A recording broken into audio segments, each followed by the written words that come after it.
Hi there guys, welcome back to another video. Been a while since the last one. I think that was me telling you I'm going to be making a drag van next year. And yeah, thank you for that. You guys seem like you love that idea, so can't wait to get that done. Haven't really got much done, just been working. But today I've got a few bits and bobs I want to do. And I just want to answer a few frequently asked questions that I get asked, and I know that most people that are just getting into the T4 scene ask, so I thought I'd just make a little video on that. And I wanted to say a massive thank you everyone who's commented the drag van idea. You guys seem to really like that idea, so I have already got an engine, gearbox and wiring loom lined up, ready to be got. Very easily going to be able to get a shell. I know a guy who breaks them and constantly gets rid of the shell, so if I have a word with him I can get a shell.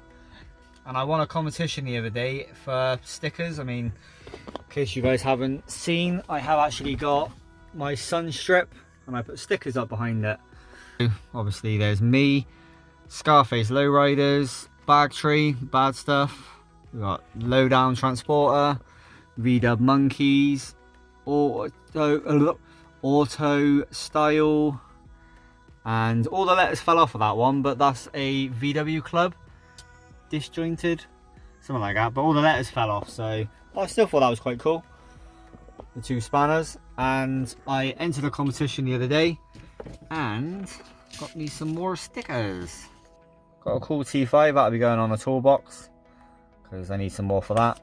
And hopefully, yeah, there we go, look at the glisten on that.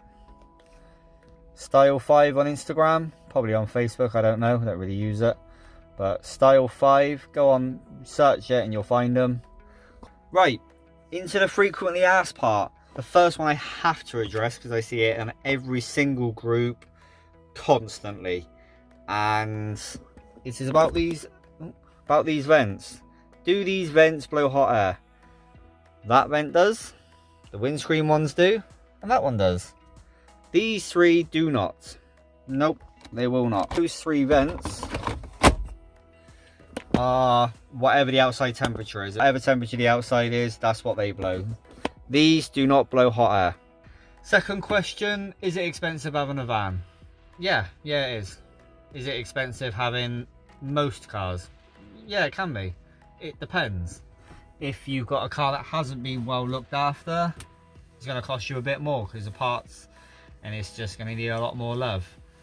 If it's rusty on the outside, obviously that's a lot of, well, I mean, these vehicles are getting on a bit now. They're what, 20 odd years old, so if it needs welding and you can't do it, yeah, it's going to cost you. If you're not very good at mechanics, yeah, it's going to cost you. That's why these videos are helpful, because as I'm fixing my van, as problems I get, I show you guys we can all save money together. Instead of taking it to the garage and getting ripped off, you can do it yourself for 1/3 of the price. That's why I made this channel, so that you guys can learn with me, really. I mean, I'm quite good mechanically anyway, but we learn every day. So yes, it can be expensive. Road tax on these is quite high. I'm not quite sure what it is a month. I pay a year. I pay my monthly. I just get it taken out as a direct debit. It's like £25 a month, but I know if you do one-off payment you do get a discount with it, but it's about £25 a month, so you do the maths. What's the other questions I see quite often? Are they all rusty? No, they're not. You get people that do look after these and they're not rusty. I mean, this isn't that rusty. It's got a little bit of rust starting to come through on the arch, both sides. Probably can't show you this side because I'm too close to the wall. But yeah, it's a bit rusty. But then so's the Audi. And that's 4 years newer. I've seen vehicles that are 5 years old that are at the garage getting welding done. So, tis what tis. Yeah, they can be rusty, but so can other things. I mean, I bought this, gotta be what, 5-6 years ago now? Best purchase I have ever made. Absolutely love this thing. Whether it's just going to and from work as a daily, or camping, moving stuff, collecting things. I mean, I absolutely love it. I love the style of it. I mean, I absolutely, if you like it, you like it. You don't, you don't. I guess it's like Marmite. I love this thing. I can't ever see me not having one of these in my life. But that's just me personally. Kind of expensive on fuel, I guess. I mean, it's an old 2.5 TDI engine, pulling around a fair bit of weight, I guess. The fuel economy is not horrendous. I've had worse fuel economy cars. Questions that I get asked is, why did I pick a T4? Well, I think originally I was going to buy a T3, is what I was actually in the market for. But this came up. Obviously, looked nothing like this. It was like a purpley, sort of burnt red colour. In fact, that colour right there. It's obviously now red, pillar box red. Had Star Wars theme throughout, had a 3/4 rock and roll on the cabinets up the side. It still had the original seats in the front. I think it had these wheels on it though. And obviously it's completely changed, but this came up at the right price at the right time and just down the road actually, so we bought it and haven't looked back since. But like I said, I was originally in the market for a T3. I've just had VWs in the family since I can remember. My uncle has got, or did have, a drag beetle that used to just pop wheelies outside the garage. That was amazing. My dad's had, I don't know if he's had a splitty, but he's had the bay window, the T3. He said he's had one of these, but before my time. So he's had Beetles, he's had the Mark 1 Golf. He had a stunning Mark 1 Golf back when I was a kid. He's had pretty much all the Golfs, to be fair. I think he's on a VW Passat now. So it's just VWs just in the family. We just have VWs. I'm on my second Audi. There's this. I've had Golfs in the past. So VWs in the family, and I thought, why not get a van? And then this came up, so that's why we got this. What are my overall goals with this? I don't know. Keep driving it, keep doing stuff to it. I mean, honestly, I don't know. I mean, I do want to sort out the bodywork because it's a bit... I did this probably, what, 3 years ago. Back bumper never really got done, just got a quick coat on it.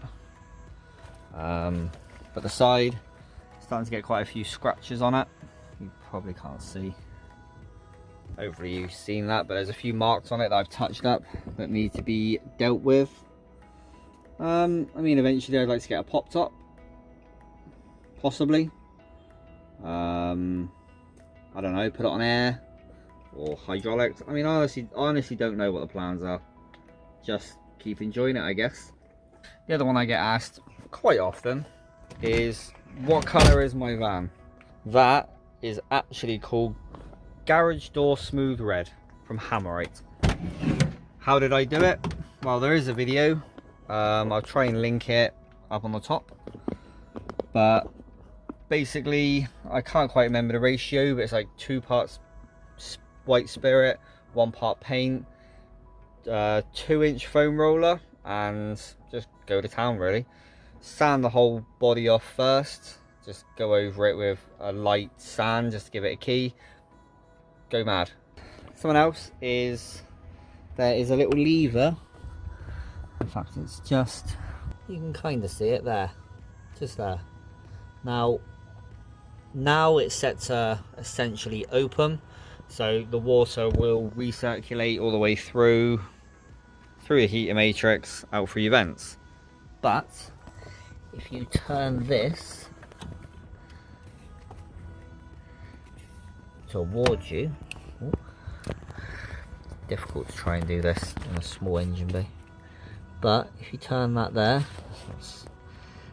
all the way, that's it, that way, that closes the heater matrix, because in the summer these things are not the best at not chucking out hot air. So even though you might actually turn your heater down to off to cold, might still blow out a little bit of hot air on the hot air vents.